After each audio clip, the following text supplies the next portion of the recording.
Ils sont fondeurs, ébénistes, pâtissiers ou fabricants de boutons et ils travaillent dans une EPV, entreprise du patrimoine vivant. Ce label, français, reconnaît leur savoir-faire d'exception. EPV, 3 petites lettres, comme une grande récompense. On est super fiers, on est contents. Ça nous apporte quelque chose qu'on a construit et une belle reconnaissance, quoi. C'est une fierté d'un ensemble de tous, le patron, les ouvriers, puis un ensemble. C'est d'abord une reconnaissance de la communauté de travail. Et ça, c'est extrêmement important.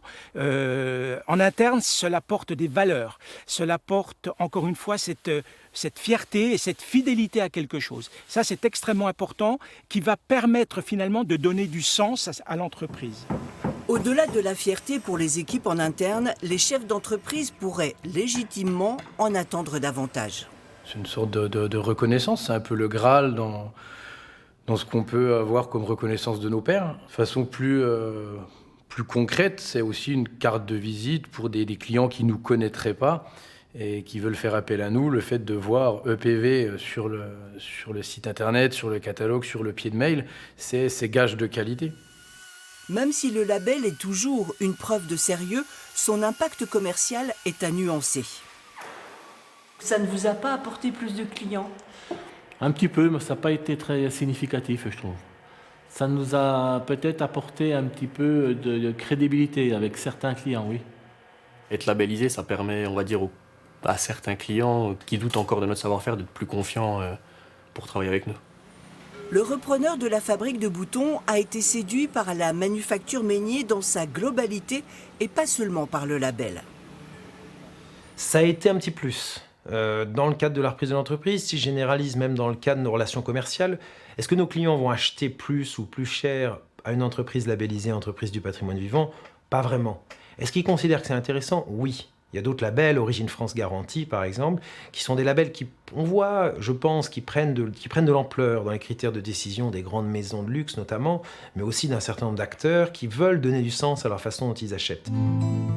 Même à l'international, le label EPV a peu d'impact. Pourtant, les accessoires de mode de Meignier, les sculptures de la fonderie de Saint-Sauveur, les meubles du Gau de la Velle sont expédiés aux 4 coins du monde.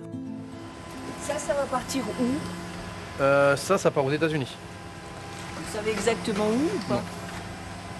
Non, nous, le client qui a designé le canapé est à Paris. Nous, on livre en région parisienne dans un centre logistique spécialisé dans le transport d'œuvres d'art et c'est eux qui prennent en charge la dernière livraison, mais je n'ai pas l'info exactement de la localisation aux États-Unis. Pour l'attribution du label, l'équipe EPV juge important le rayonnement international. Par le passé, Éric Vergne avait vendu ses chocolats au Vatican et même jusqu'au Japon. Mais il a bien failli être recalé parce qu'il n'exportait plus. J'aurais expliqué que ce label EPV, il n'était pas forcément destiné à faire briller la France à l'extérieur de ses frontières. C'est aussi, je trouve, très beau de pouvoir faire profiter d'un savoir-faire, d'une technique à 25 km autour de chez soi. C'est pas moins ambitieux. Qui sont ces hommes qui dirigent ces entreprises du patrimoine vivant ? Et pourquoi sont-ils si attachés à leur territoire, même s'ils n'y sont pas nés ? Les réponses demain.